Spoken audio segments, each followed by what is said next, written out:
محترمہ صدر صاحبہ، مشتاق احمد یوسفی صاحب، محترم نور محمد پٹھان صاحب، محترمہ ڈاکٹر فاطمہ حسن، محترم احمد شاہ صاحب، اور حاضرین محفل میں ڈاکٹر شیر محمد مری صاحب، برخوردار مظفر حسین شاہ صاحب. بھائی یہ تو سب کا سب میرے جانے بوجھے ہیں، میں ان کو نام بنام کیا عرض کروں، اور باتیں تو وہی ہیں جو آپ سن چکے ہیں. میں ان کو ابتدا میں چند باتوں کو میں دہراؤں گا، آپ انہیں برداشت کر لیجیے گا. وہ معمر شہری جو یہاں تشریف فرما ہیں، انہیں یاد ہوگا کہ صرف چند دہائیوں پہلے اپنے منہ آپ میاں مٹھو بننا معیوب سمجھا جاتا تھا. آج یہی عمل فن کا درجہ اختیار کر چکا ہے. میں زمانے کے ساتھ چلنے کا قائل ہوں، اپنی 1.5 اینٹ کی مسجد الگ بنانے کے حق میں نہیں. چنانچہ موجودہ زمانے کی ڈگر پر چلتے ہوئے مجھے اپنا ڈھنڈورا پیٹنے کی اجازت دیجیے.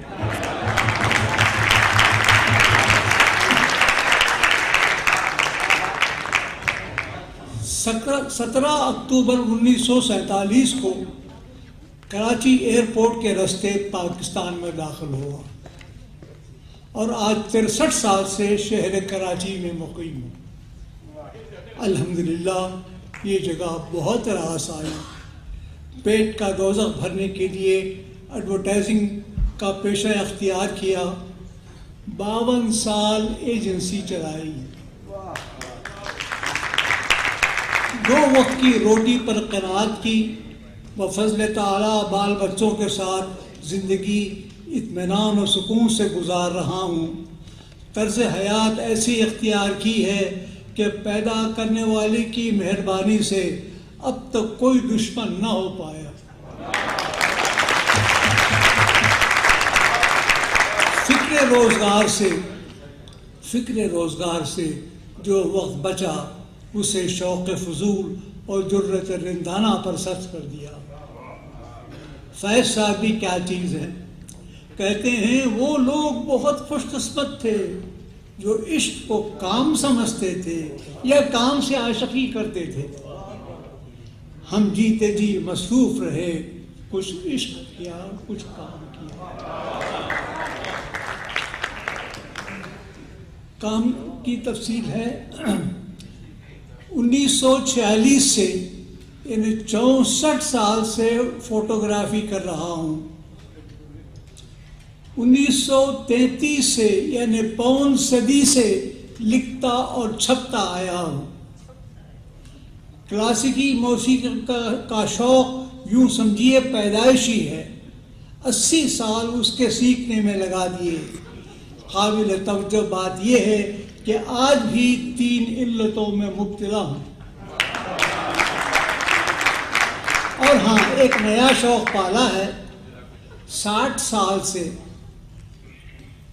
سال سے اور دور والے کے مقابلے میں اسے نیا ہی کہوں گا. بر صغیر کی اہم آوازوں کو آنے والی نسلوں کے لیے محفوظ کر رہا ہوں. خدا کے فضل و کرم سے آج ایک ایسا موقع ہاتھ آیا ہے جو مدتوں حاصل نہ ہوا تھا. امیر مینائی کا وہ شعر تو آپ کو یاد ہوگا، امیر جمع ہیں احباب حال دل کہہ لے، پھر التفات دل دوستاں رہے نہ رہے. تو حضرات اس موقع کا فائدہ اٹھاتے ہوئے کچھ عرض کرنا چاہتا ہوں.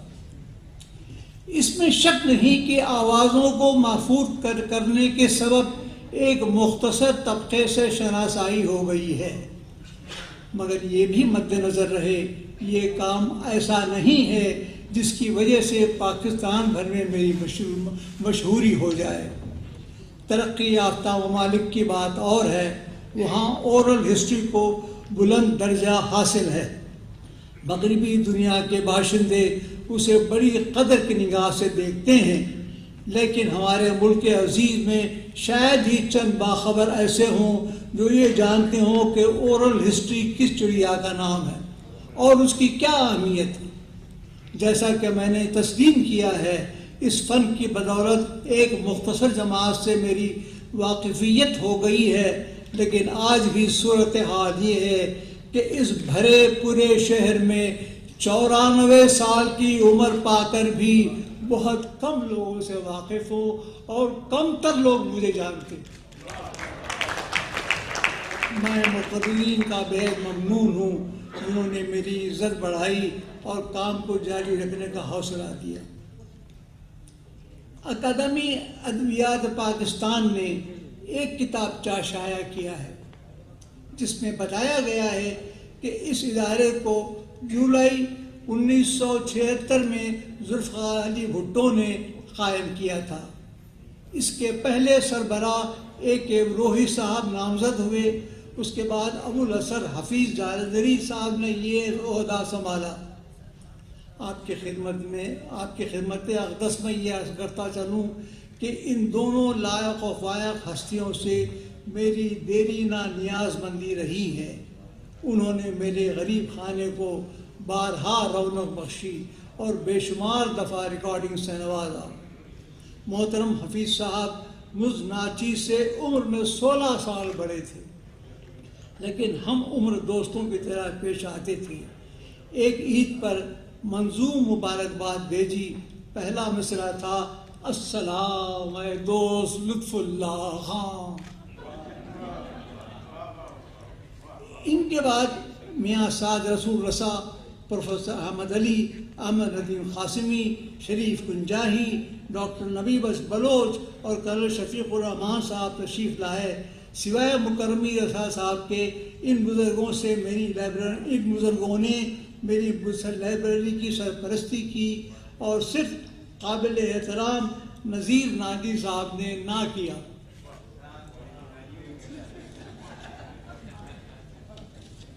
شاید اس وقت ان کے پاس ریکارڈ کرانے کی کوئی مناسب چیز نہ تھی۔ یہ فہرست 2 نامور شخصیتوں کے ذکر کے بغیر نامکمل رہ جائے گی۔ وہ 2 نام ہیں احمد فراز اور افتخار عارف۔ فراز صاحب مجھ پر بہت مہربان رہے، وہ واحد شخص تھے جن کے آگے میں نے اپنی بند مٹھی کھولی۔ ڈاکٹر عائشہ اس کی گواہ ہیں۔ جہاں تک ہو سکا میں نے بھی ان کی خدمت خاص میں کوئی کسر اٹھا نہ رکھی۔ افتخار عارف صاحب ماشاءاللہ 9 سال چیئرمین شپ کے عہدے پر براجمان رہے۔ مسلسل میل ملاقات رہی، لیکن شان استغنا کا یہ عالم تھا، کبھی یہ جاننے کی تکلیف گوارا نہ کی کہ لائبریری کس نہج پر چل رہی ہے اور کن لوازمات میں مجھے یہ حالت درکار ہے۔ یہ شان، یہ صفت صرف ان 2 حضرات سے مختص نہیں رہی، سبھوں کے یہی طور اتوار رہے۔ سمجھتے تھے یہ سنچی ہے، اللہ ولا جمع کرتا رہتا ہے، کرنے دو۔ کسی نے نہیں پوچھا میاں کیا بیچتے ہو، تمہیں کیا تکلیف ہے، کوئی بتلاؤ کیا بتلائے کیا۔ جو معزز مہمان یہاں بیٹھے ہیں ان میں سے کسی کو یہ معلوم کرنا ہو کہ میں 60 سال سے کیا کر رہا ہوں تو فرصت نکالیے، مجھے بلا لیجئے، تفصیل سے بتاؤں گا کہ قصہ ہے کیا۔ ظاہر ہے یہ جگہ اور یہ موقع اس کے لیے موضوع نہیں۔ پروفیسر ممتاز حسین صاحب مجھے محسن ادب کہتے اور لکھتے رہے۔ میں نے بارہا تردید کی کہ بندہ پرور مجھ پر اتنا بڑا الزام نہ لگائیے، میری حیثیت زیادہ سے زیادہ ایک پاسبان کی ہے، یہی شرط میرے لیے انعام کی معراج ہے۔ مجھے اردو کی خدمت اور پاسبانی پر معمور رہنے دیجیے، مجھے اسی پر ناز ہے۔ بے شمار مشکلات کے باوجود کام کو جاری رکھنا اپنا فرض منصبی سمجھتا ہوں، مگر میرا ذاتی خیال ہے کہ سب کرم فرما اس گمان میں مبتلا ہے کہ اس شخص کو دست غیب حاصل ہے اور ملائکہ اس کی مدد کرتے ہیں۔ میں کہتا ہوں کہ وہ میری شکر۔ اکیڈمی نے بحیثیت مجموعی بہت اہم کام کیے ہیں۔ ان کی چند سربراہوں نے اسلام آباد میں کئی سے روزہ کانفرنسیں منعقد کی. ملک بھر سے سینکڑوں شاعر اور ادیب بلائے جاتے رہے. اچھی اچھی تجاویز پیش کی گئی. سود مند قراردادیں منظور ہوئی. میں کراچی میں بیٹھا یہ خبریں پڑھتا رہا اور خوشی سے پھولتا رہا کہ جن مقتدر ہستیوں کی تواضع کی جا رہی ہے ان سب کی آواز میں نے محفوظ کر رکھی ہے اور میری لائبریری ان کی آوازوں کے خزانوں سے معمور ہے. مگر اندر سے دل تڑپتا تھا کاش اس محفل میں مجھے بھی شریک کر لیا جاتا تو میری لیے یہ دعوت یوں کارآمد ہوتی کہ جو بزرگ ریکارڈ ہونے سے رہ گئے تھے ان کی ریکارڈنگ کر لیتا. حکایت سعدی میں درج ہے کہ کسی نے بچھو سے پوچھا سردیوں میں باہر کیوں نہیں نکلتے تو جواب دیا گرمیوں میں کون سی قدر ہوتی.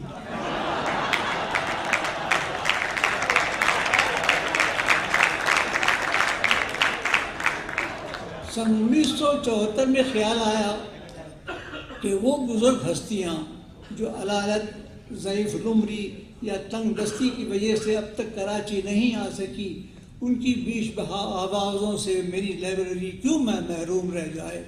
کیوں نہ میں ان کی دہلیز پر حاضر ہو کر جواہر پاروں کو محفوظ کر لوں. اس خیال کا آنا تھا کہ دوسرے دن ساز و سامان سے لیس ہو کر چل پڑا. ملتان، لاہور، پنڈی اور پشاور کے علاوہ چھوٹی چھوٹی جگہوں پر جا کر دولت سمیٹی اور کامیابی حاصل کی. جن دنوں لاہور میں مقیم تھا جناب فخر زمان صاحب سے ملنے کی سعادت نصیب ہوئی. ان دوستوں نے جو میری مدد پر فائز تھے بتایا کہ موصوف مادری زبان کے عاشق زار ہیں مگر اردو کو بھی عزیز رکھتے ہیں. دل نے کہا آؤ نہ کیوں نہ ہم بھی سیر کریں کوہ طور کی. یہ دیکھ کر مجھے بڑی خوشی ہوئی کہ انہوں نے بلا حیل و حجت اپنا اردو کلام ریکارڈ کرا دیا. اس واقعے کو 35-36 برس گزر چکے ہیں. بات آئی گئی ہو گئی. آج فخر زمان صاحب 2.5 سال سے انہیں نومبر 2008 سے اکادمی کے سربراہ کی حیثیت سے مصروف کار ہیں. یہ عہدہ ان کے لیے نیا نہیں، پہلے بھی سربراہی کر چکے ہیں. علاقائی زبان پر بہت کام کیا ہے. اردو کی مختلف ہستیوں پر جس پھیلاوے سے انہوں نے خدمات انجام دی ہیں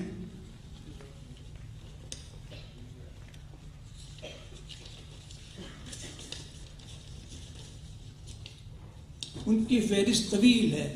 بے شمار کتابیں ایسی شائع کی ہیں کہ اس سے پہلے کسی کو ان کا خیال تک نہ آیا تھا. میں کچھ زیادہ پڑھا لکھا آدمی نہیں ہوں، چیلنج نہیں کر سکتا.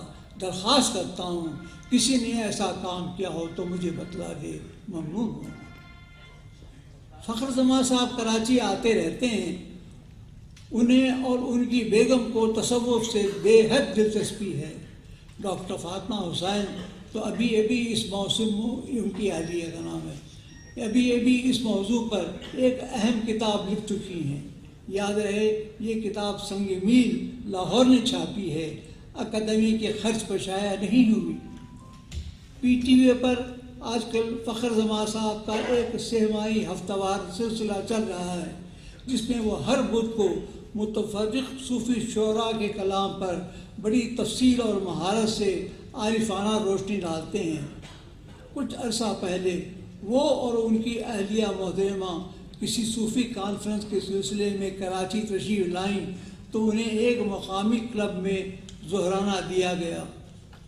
منتظمین نے مجھے اور میری بیوی کو بھی شرکت کی دعوت دی. وہاں گیا تو فخر زمان صاحب سے تجدید ملاقات ہوئی.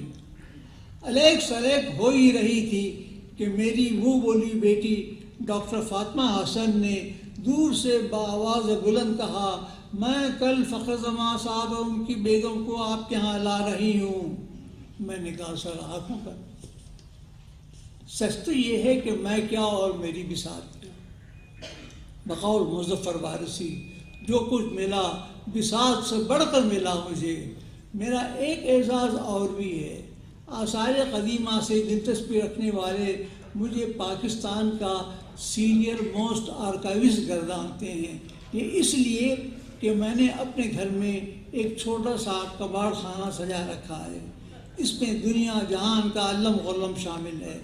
معزز مہمان آتے ہیں تو میں انہیں اس کباڑ خانے میں الجھائے دیتا ہوں کہ میری لائبریری تک رسائی اس کی زحمت نہ کریں۔ یہ بدتمیزی اس لیے کرتا ہوں کہ آنے والوں کی اکثریت آڈیو لائبریری کی روح کو سمجھ سے قاصر رہتی ہے۔ اس کی نشر و نما میں جو 60 سال گزارے گئے ہیں اور اس پر جتنا اور جس انداز کا کام ہوا ہے، بہت سے احباب اس کا صحیح احاطہ کر نہیں پاتے۔ دوسری وجہ یہ ہے کہ میرے دل کو اب یقین ہونے لگا ہے کہ بعض مہربان مجھے ٹیکن فار گرانٹڈ سمجھنے لگے ہیں۔ اس کی چند مثالیں میرے سامنے آئی ہیں جس سے اندازہ ہوتا ہے کہ وہ مجھے بے مقصدیہ بھی گردانتے ہیں۔ ایک ستم ضریب ایسے نکلے کہ میری کاوشوں کو کیڑے مکوڑوں کو ہم پلہ کر دیا۔ ذاتی طور پر مجھے دکھ ہوا اور ان کی فہم و فراست پر ہنسی بھی آئی۔ حاضرین، اس جملے کے بعد میں نے جو کچھ لکھا تھا اسے حذف کر دیا ہے کہ میرے بچپن کی تربیت آڑے آئی۔ سکھایا گیا تھا کہ دل آزاری کا جواب دل آزاری سے نہیں، تحمل و درگزر سے دینا چاہیے۔ معاف فرمائیے، میں نے شدت جذبات سے مغلوب ہو کر آپ کو ذاتیات میں گھسیٹ لیا۔ دوسرے روز دن کے 12 بجے جناب فخر زمان صاحب اپنی اہلیہ ڈاکٹر فاطمہ حسین کے ہمراہ تشریف لائے۔ ایک اور بات کہنے کی اجازت دیجیے، کئی برسوں سے ایک خواہش دل میں دبائے بیٹھا ہوں کہ کسی مجمع میں شاد عظیم آبادی کا یہ مصرع سنا دوں: اے اہل زمانہ قدر کرو، نایاب نہ ہوں کمیاب ہیں ہم۔ کیا کروں، پرانی وضع کا آدمی ہوں، لنترانے کی ہمت نہیں پاتا، لیکن اس روز فاطمہ حسن نے یہ دے دینا خواہش پوری کر دی۔ بڑھ کر مجھے بے دست و پا کیا اور باغ ڈور اپنے قبضے میں لے لی۔ دونوں مہمانوں کو اس طرح مٹھی میں جکڑا کہ میں حیران رہ گیا۔ جب انہیں مائل و التفات پایا تو راشد کوف سنبھالی اور تڑا گولیاں برسانی شروع کر دی۔ زمان صاحب یہ دیکھیے، فاطمہ بہن وہ دیکھیے، یہ سنیے وہ سنیے، کہ ایسی باڑ باندھی کہ دونوں مہمان بے حال ہو کر وہیں پسیج گئے۔ مہینہ بھی گزرنے نہ پایا تھا کہ فون آیا: مبارک ہو، آپ کے نام کمال فن کا ایوارڈ جاری ہو گیا ہے۔ میں نے خدا کا شکر ادا کیا۔ دل نے پوچھا: دیر آیت درست آیت، کیا اسی کو کہتے؟ شکریہ فخر زمان صاحب، شکریہ دونوں فاطماؤں۔